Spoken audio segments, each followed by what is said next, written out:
এই যে বাংলাদেশের যে রেলের যে প্রেক্ষাপট, এই প্রেক্ষাপটে সবাই যে নির্বাচনের জন্য দেশে যাচ্ছে, আপনারা টিকিট ব্যতীত যাদের যেতে দিচ্ছেন না, তারা কিভাবে যাবে? পরবর্তীতে কোনো ব্যবস্থা কি গ্রহণ করা হয়েছে? আপনি তো আবার বলবেন যে যাইতে দিলে আপনার সাথে গ্রহণ করে এটা নিরাপত্তা দিবে কে?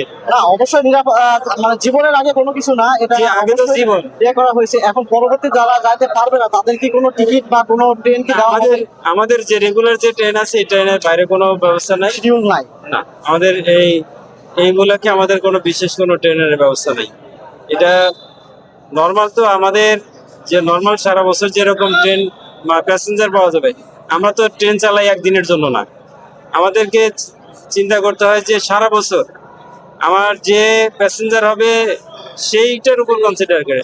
হঠাৎ একদিন ঈদের সময় এই 2-4 দিন, 5-7 দিন, 10 দিনের জন্য কিন্তু আমাদের ট্রেনের কম্পোজিশন, ট্রেনের ক্যাপাসিটিটা নির্ধারণ করা হয় না। যেটা রেগুলার আমাদের প্যাসেঞ্জার, তার চেয়ে হয়তো আমাদের এক্সট্রা কোচ আমরা শুধুমাত্র ঈদের সময় হয়তো কিছু লোক যায়, ওইটার জন্য আমাদের ব্যবস্থা থাকে। আর এটা এত লোক যে হঠাৎ করে এইভাবে যাবে, সেটা আসলে ওই প্রস্তুতিটা আমাদের নাই, এই সময়টার জন্য নাই। ঈদের জন্য আমাদের প্রস্তুতি থাকে, সেটা আমরা নিয়ে থাকি।